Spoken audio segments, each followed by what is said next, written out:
بسم الله الرحمن الرحيم فسارعوا إلى مغفرة من ربهم وجنة أرضها السماوات والأرض أعدت للمتقين ربي اشرح لي صدري ويسر لي أمري واحلل عقدة من اللسان يفقهوا قولي ربي زدني علما وارزقني فهما. எம்பெருமானார் ரசூலை கரீம் ஸல்லல்லாஹு அலைஹி வஸல்லம் அவர்கள் மீது ஸலவாத்தை சொல்வோமாக. அல்லாஹும்ம ஸல்லி அலா முஹம்மத் அல்லாஹும்ம ஸல்லி அலைஹி வஸல்லிம் அல்லாஹும்ம ஸல்லி அலா முஹம்மத் அல்லாஹும்ம ஸல்லி அலைஹி வஸல்லிம் அல்லாஹும்ம ஸல்லி அலா முஹம்மத் அல்லாஹும்ம ஸல்லி அலைஹி வஸல்லிம் அல்லாஹும்ம ஸல்லி அலா முஹம்மத் யா ரப்பி ஸல்லி அலைஹி வஸல்லிம். அன்னாதம் குடும்பத்தார்கள், தோழர்கள், இமாம்கள், பெரியோர்கள், ஷுஹதாக்கள், சாலிஹீன்கள், சித்தீக்கீன்கள், ஷேக்மார்கள், குறிப்பாக நம்மவர்கள் அனைவர்கள் மீதும் உலக மக்கள்கள் அனைவர்கள் மீதும் அல்லாஹ்வின் சாந்தியும் சமாதானமும் கருணையும் ஈடேற்றமும் என்றென்றும் இறங்கிக் கொண்டே இருக்கட்டுமாக. ஆமீன். அல்லாஹ்வின் நல்லடியார்களே, அருமை பெரியார்களே,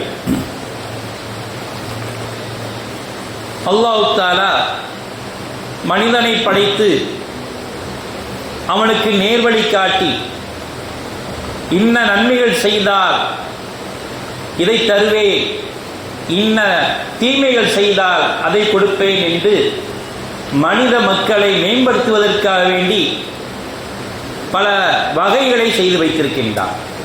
சொர்க்கமாக நரகமாக பயன் காட்டக்கூடியவர்களுக்கு சொர்க்கத்தை பரிசாக கொடுத்து நீ நன்மை செய், அல்லது திருந்தாதவர்களுக்கு நரகத்தை காட்டி நீ திருந்தி வாழ் என்று அல்லாஹ் தஆலா இந்த மனித வர்க்கத்தை இரண்டு பாதைகளை காட்டி வழிவகுத்துக் கொண்டிருக்கின்றார். இது நன்மையான பாதை, இது எச்சரிக்கையான பாதை. இந்த எச்சரிக்கையான பாதையை விட்டும் தவிர்த்துக்க வேண்டுமா, நன்மையை செய்ய வேண்டும். நன்மையான பாதை உங்களுக்கு கிடைக்கிற வேண்டுமா, நன்மையை செய்துவிடும். ஆக இரண்டு பாதைகளும் எதை குறிக்கோள் காட்டுகிறது?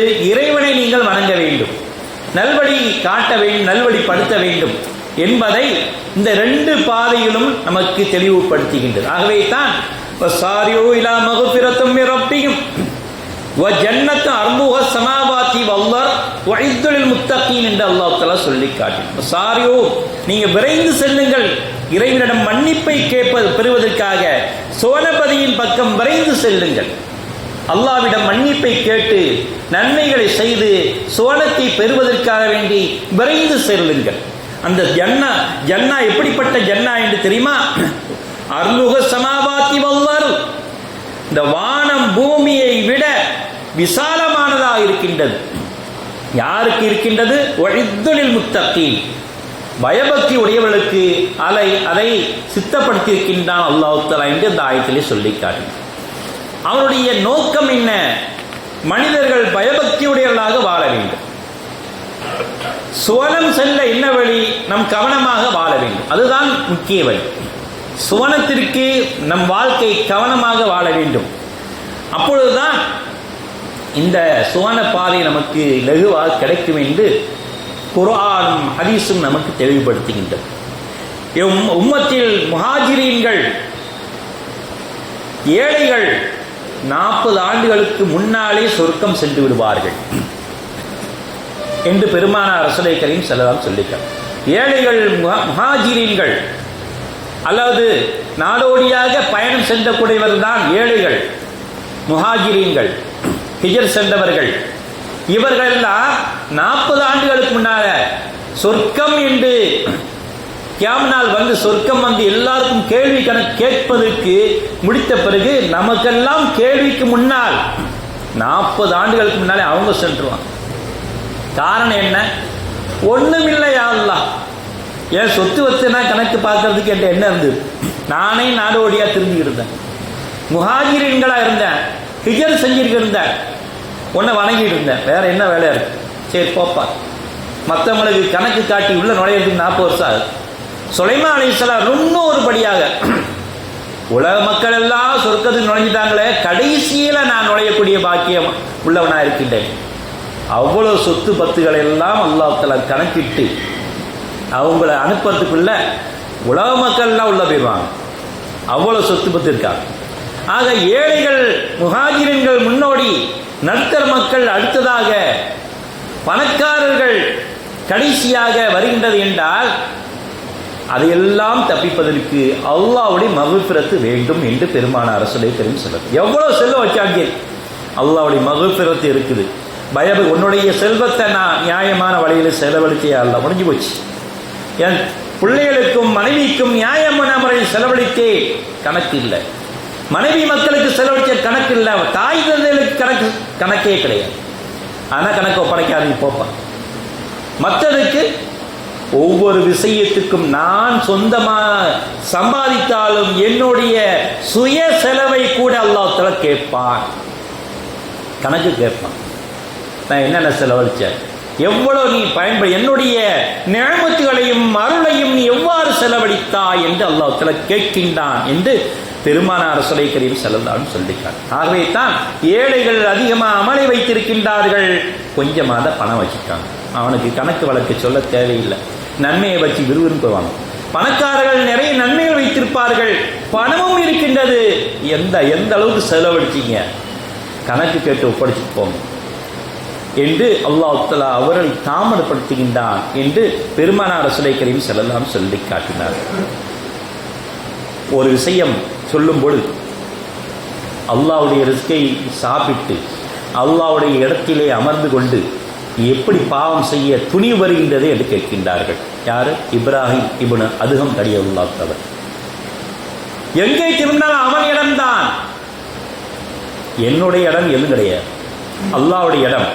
அல்லாஹ்வுடைய இடத்திலே அமர்ந்து கொண்டு அல்லாஹ்வுடைய ரிஸ்கை சாப்பிட்டுக் கொண்டு அவனுக்கு எதிராக பாவம் எவ்வாறு செய்ய முடிகின்றது என்று நம்மை பார்த்து கேட்கின்றார்கள் இப்ராஹிம் அலைஹிஸ்ஸலாம். இப்ராஹிம் இப்னு அதுகம் ரலியல்லாஹு தஆலா அவர்கள் எந்த அளவுக்கு எங்க போக முடியும்?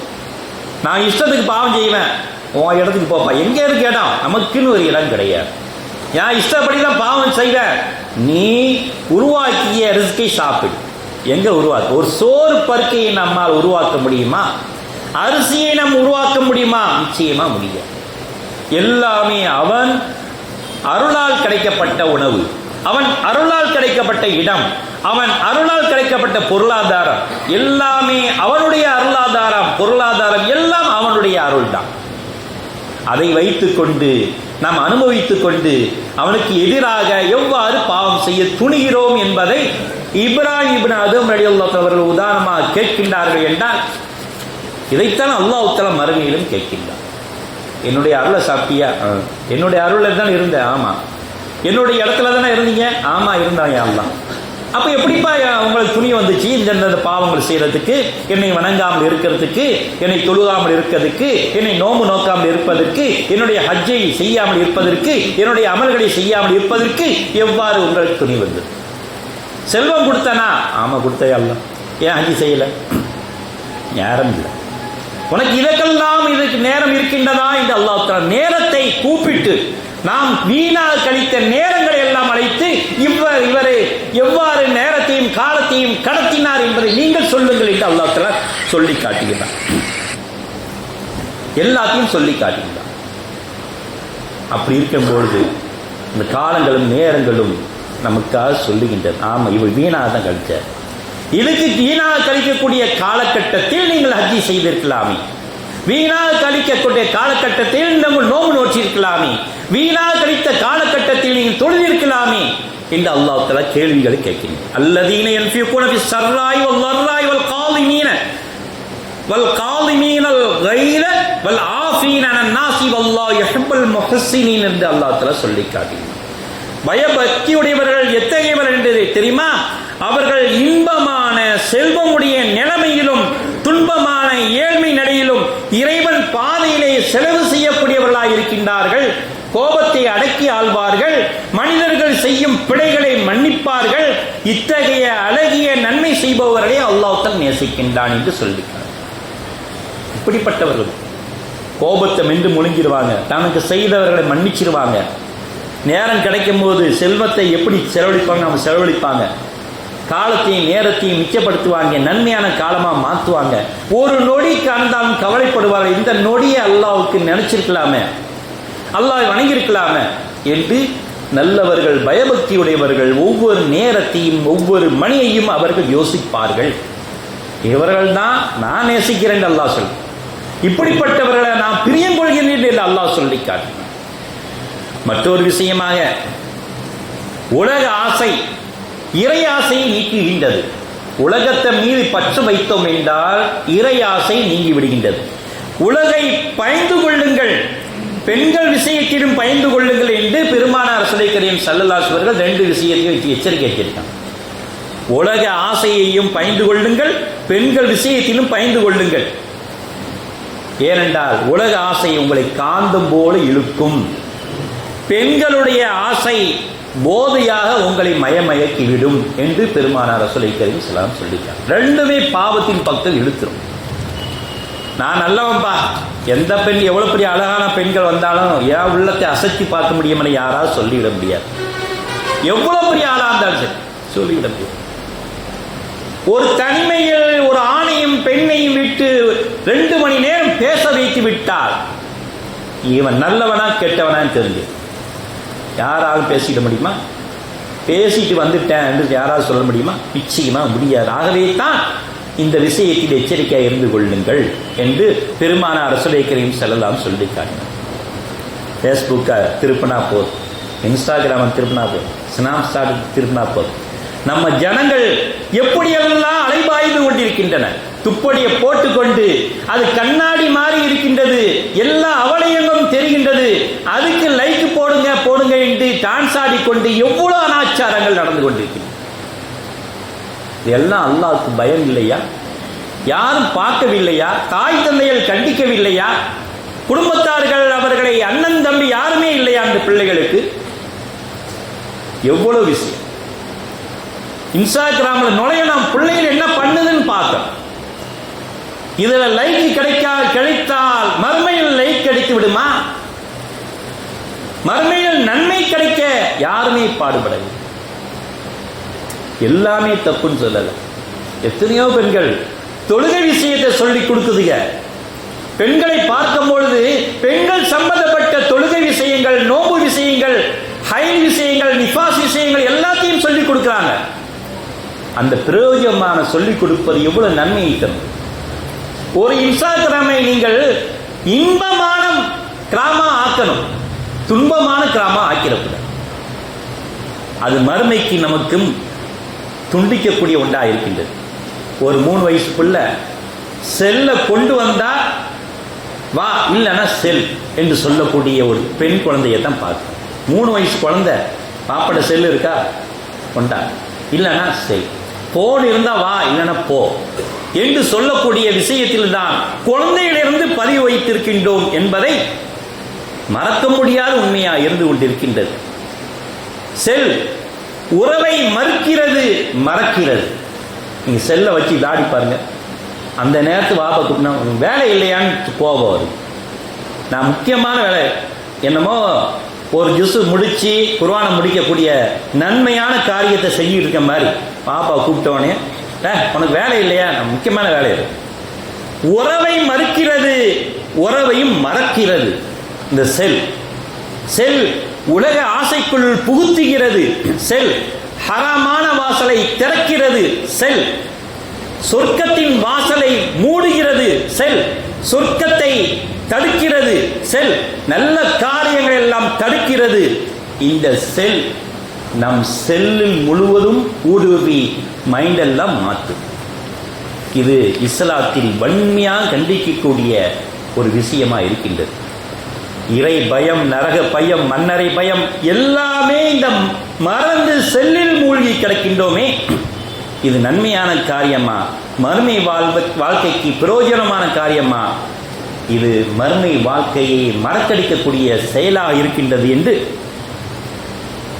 பெருமானார் ரசூலுல்லாஹி கரீம் ஸல்லல்லாஹு அலைஹி அவர்கள் அன்றே சொல்லிவிட்டார்கள்.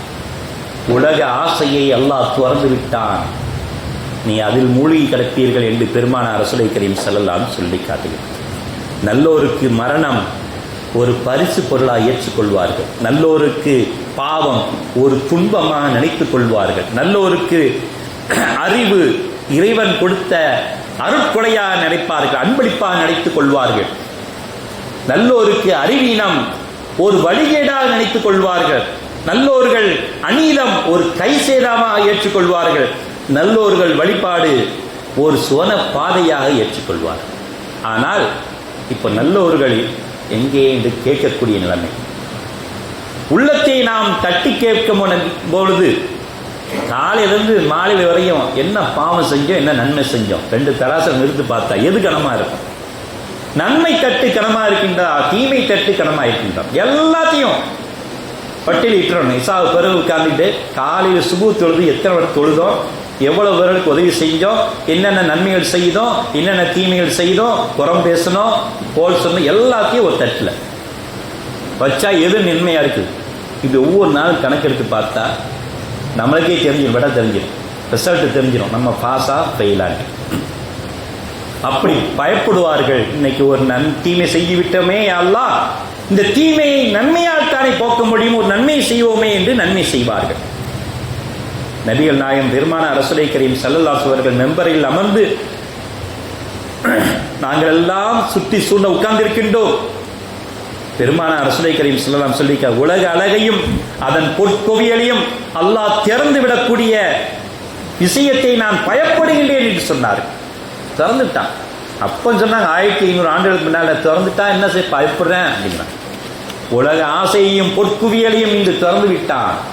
ஆகவே உலக ஆசையின் பக்கம் கவனம் செல்கின்றது, பொற்குவியலின் பக்கம் கவனம் செல்கின்றது. ஹஜ்ரத் முஆத் இப்னு ஜபல் ரலியல்லாஹு அவர்கள் கேட்கின்றார்கள், நாயகமே எனக்கு உபதேசம் செய்யுங்கள் என்று கேட்கின்றார்கள்.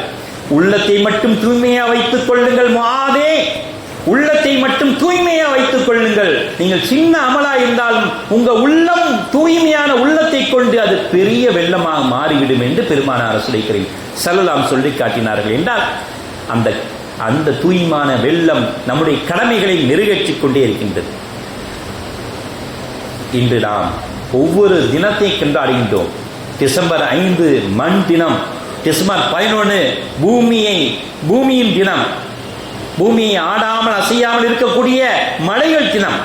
டிசம்பர் 11 நங்கூரமிட்ட மலைகள், அதை எவ்வாறு பாதுகாப்பது என்று அந்த டிசம்பர் 11 அந்த தினத்தை கொண்டாடப்படுகிறது. டிசம்பர் இன்றைக்கு 12 சுகாதார பாதுகாப்பு தினம். இப்படியா ஒவ்வொரு தினங்களையும் நாம் கொண்டாடுகின்றோம். ஆனால் பொன்னின் மீதும் மண்ணின் மீதும் ஆசை இல்லாமல் இருக்கின்றோமா? மலைகளை குடைந்து எத்தனை வீடுகள், மண்ணை குடைந்து எத்தனை வீடுகள், கண்ட உணவுகளை எல்லாம் திண்டு சுகாதார கேடுகள், இதெல்லாம் நமக்கு கணக்கு கேட்கப்படும் என்று பெருமானார் ரசூலுல்லாஹி கரீம் ஸல்லல்லாஹு அலைஹி வஸல்லம் சொல்லி காட்டினார். நீங்கள் மண்ணால் பொருளாதாரத்தால் உணவால் செய்யக்கூடிய பாவங்களும் இதில் அடங்கிக் கொண்டே இருக்கின்றது என்று பெருமானார் ரசூலுல்லாஹி கரீம் ஸல்லல்லாஹு அலைஹி வஸல்லம் சொல்லி காட்டினார்கள். என்றால் எவ்வளவு விஷயங்கள் இருக்கின்றது என்பதை நாம் சிந்தித்து பார்க்கிறோம். ஹஜ்ரத் முஈனுத்தீன் இப்னு அரபி ரலியல்லாஹு அன்ஹு அவர்கள் தெருவிலே சென்று கொண்டிருக்கின்ற நேரத்திலே ஒரு மனிதர் விரவு கட்டையை தூக்கி கொண்டு சென்று கொண்டிருக்கின்றார். நொண்டி வருகின்றார். அவரை பார்க்கின்றார்கள். காலிலே முள் தைத்துக் கொண்டிருக்கின்றது. அந்த முள்ளை பிடுங்கி எடுத்துக்கொண்டு அவருக்கு உதவி செய்கின்றார்கள். உடனே வீட்டில் வந்து விடிய தொழுகின்றார்கள். எப்படி அல்லாஹ் ஒரு மனிதனுக்கு முள் குத்தியதை உதவி செய்து முள்ளை எடுத்த நன்மையை எனக்கு கண்ணில் காட்டி இவ்வளவு பெரிய நன்மையை தந்திருக்கின்றாயே, அந்த நன்மைக்கு நான் பகரமாக எத்தனை ரக்காத்து தொழ வேண்டுமோ அத்தனை ரக்காத்து தொழுகின்றேன், தொழுது கொண்டே இருக்கின்றார். எவ்வளவு பெரிய உள்ளம், எவ்வளவு உன்னதமான உள்ளம். ஒரு நன்மையை அல்லாஹ் தஆலா காட்டிவிட்டான், அதை செய்துவிட்டோம், அதை அவன்தானே செய்ய வைத்தான், அதுக்கு என்ன நன்மை செய்ய வேண்டும் என்று தொழுது கொண்டே இருக்கின்றார்கள். என்றால் இதுதான் உள்ள தூய்மையான உள்ளம் என்று பெருமானார் ரசூலுல்லாஹி கரீம் ஸல்லல்லாஹு அலைஹி வஸல்லம் சொல்லி காட்டினார். மற்றொரு விஷயமாக பெருமானார் ரசூலுல்லாஹி கரீம் ஸல்லல்லாஹு அலைஹி வஸல்லம் சொல்லி காட்டினார்கள், நீங்கள் உங்கள் உள்ளத்தை தூய்மைப்படுத்துங்கள், பார்வையை ஒழுங்குபடுத்துங்கள் என்று சொல்லி காட்டினார். ஒரு முறை இறைநேசர் ஜுனைதுல் பக்தாதி ரலியல்லாஹு அன்ஹு அவருடைய மாணவர் 20 ஆண்டுகள் குர்ஆன் மனப்பாடமாக வைத்திருந்தவர் காணா போயிடுச்சு, மறந்து போச்சு. ஏன் மறந்து போச்சு? ஒரு பெண்மணியை பார்க்கின்றார்கள். என்னுடைய குருநாதரே, இந்த பெண்மணியை பார்த்தீங்களா, அலங்கோலமா ட்ரெஸ்ஸை போட்டுக்கிட்டு இப்படி உலா வருகின்றார்களே, அவர் நரகவாதி தானே என்று சொல்லிவிட்டார். உடனே ஜுனைதுல் பக்தாதி ரலியல்லாஹு அன்ஹு தன்னுடைய மாணவரை பார்த்து, நீ கெட்ட எண்ணத்தில் அந்த பெண்ணை பார்த்து விட்டால் பாவ மன்னிப்பு கேளு என்று கேட்கணும். உடனே பாவ மன்னிப்பு கேட்கலாம். அதை நான் கேட்க முடியாது, நான் கெட்ட எண்ணத்துல பார்க்கல, அந்த பெண்ணுடைய குறையத்தான் சொல்லி காட்டேன், உங்கள் கேள்வியை தான் கேட்டேன். காலப்போக்கில் என்ன ஆச்சு, 20 ஆண்டுகள் மனப்பாடம் பண்ண அந்த குர்ஆன் அவர் நெஞ்சை விட்டு பறந்து விட்டு, யார் உள்ளத்தில் குர்ஆன் நிற்கவில்லையோ பறந்து விடுகின்றதோ அவர் பாவம் அந்த உள்ளம் ஃபுல்லாக நிறைந்து கொண்டே இருக்க இருக்க இருக்க அந்த குர்ஆன் கொஞ்சம் கொஞ்சமாக காலியாயிடும். ஒரு பாத்திரத்தில் தண்ணி இருக்குது, வேற தண்ணி ஊற்ற ஊற்ற பழைய தண்ணியெல்லாம் காலி ஆகிற மாதிரி குர்ஆன் பாவம் நிறைய நிறைய நிறைய குர்ஆன்னா வெளியாகும். ஆகவே உங்கள் உள்ளத்தை தூய்மைப்படுத்துங்கள் என்று பெருமானார் ரசூலுல்லாஹி கரீம் ஸல்லல்லாஹு அலைஹி வஸல்லம் சொல்லிக்காரு. இன்ன நஃப்ஸ லஅம்மாரத்து பிஸ்ஸூ, மன இச்சையானது தீமையின் பக்கம் தூண்டக்கூடியதாக இருக்கின்றது. ஆகவே எச்சரிக்கையாக கொண்டு வாருங்கள் உங்கள் எண்ணங்களை என்று பெருமானார் ரசூலுல்லாஹி கரீம் ஸல்லல்லாஹு அலைஹி வஸல்லம் சொல்லி காட்டி இந்த மனிதர்கள் திருந்துவதற்காக வேண்டியது அல்லாஹ் தஆலா சொர்க்கத்தையும் நரகத்தையும் படைத்து, நீ சொர்க்கத்தில் செல்ல நீங்கள் விரைந்து செல்லுங்கள், பாவ மன்னிப்பை தேடுங்கள் என்று அல்லாஹ் தஆலா முதல் ஆயத்திலே சொல்லி காட்டி. ஆகவே அருமை பெரியார்களே, அப்படிப்பட்ட வாழ்க்கையை நாம் வாழ்வோமாக. யா அல்லாஹ் எங்களுக்கு புனிதமான வாழ்க்கையை தந்தருள்வாயாக.